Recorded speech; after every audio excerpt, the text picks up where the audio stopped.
Hosanna to the Son of David. Blessed is he who comes. Hosanna to the Son of David. Blessed is he who comes.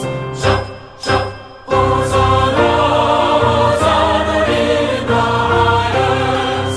Shout, shout, Hosanna, Hosanna in the highest.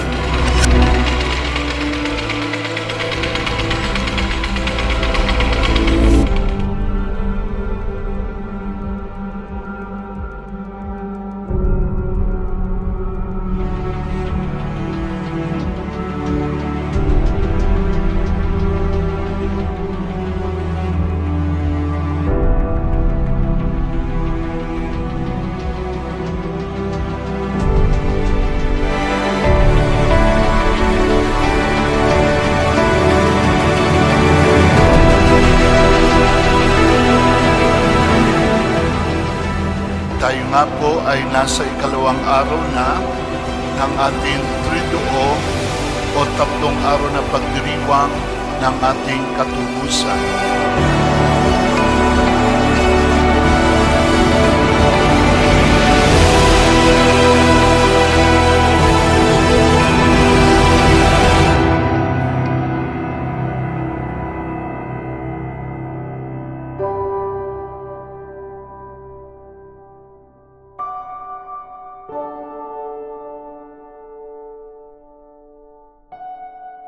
Kay lamig na ng hangin,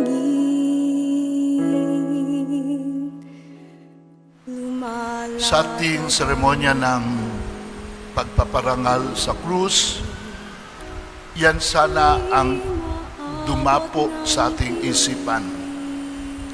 Ang krus na dati-rati larawan ng kalupitan ng tao. Ang krus na isang anyo ng nakahiya at nakaririmarip na kamatayan, ginamit ni Jesus. Ang krus ay naging simbolo ng pag-ibig.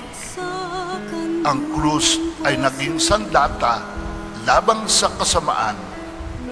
Ang krus ay naging instrumento ng Diyos upang ang tayo makatawid sa walang hanggang buhay. nais ko'y pagmasdan ka sa iyong pamamahinga. Minsan pa'y duyan ka, awitan ka,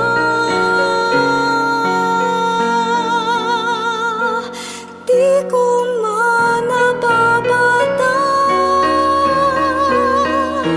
Puso ko'y lumuluha. Nabuksan ni Jesus ang buhay na walang hanggan, na siya bagamat Diyos ay namatay din. Namatay hindi dahil sa bunga ng pagkakasala, kundi siya nag-alay ng buhay bilang tanda ng pagkamasunurin sa Diyos.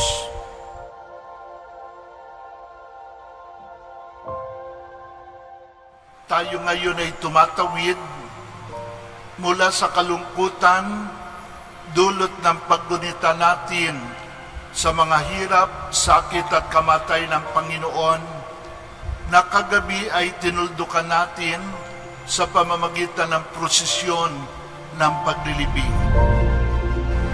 At mula nga sa krus, umagos ang kapatawaran.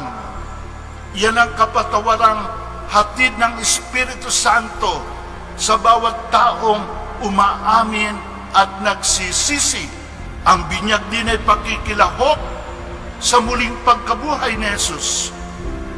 Pagkabuhay na din ugat ng ating bagong buhay, na sa pamamagitan nito tayo muling isinisilang at tayo ay nagiging anak ng Diyos.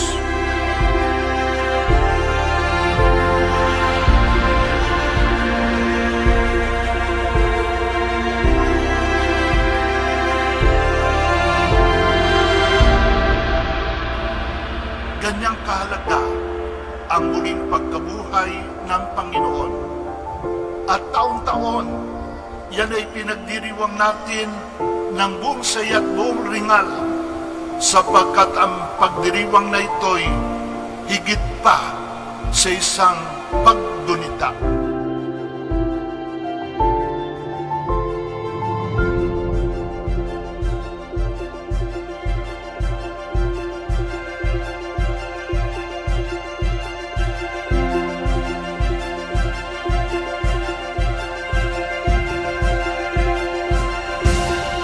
Pasalamatan natin ang Panginoon. Siya na katuparan ng pangako ng Ama. Pasalamatan natin ang mahal na Ina sapagkat siya lubos na nakisangkot sa misyon ng pagtubos.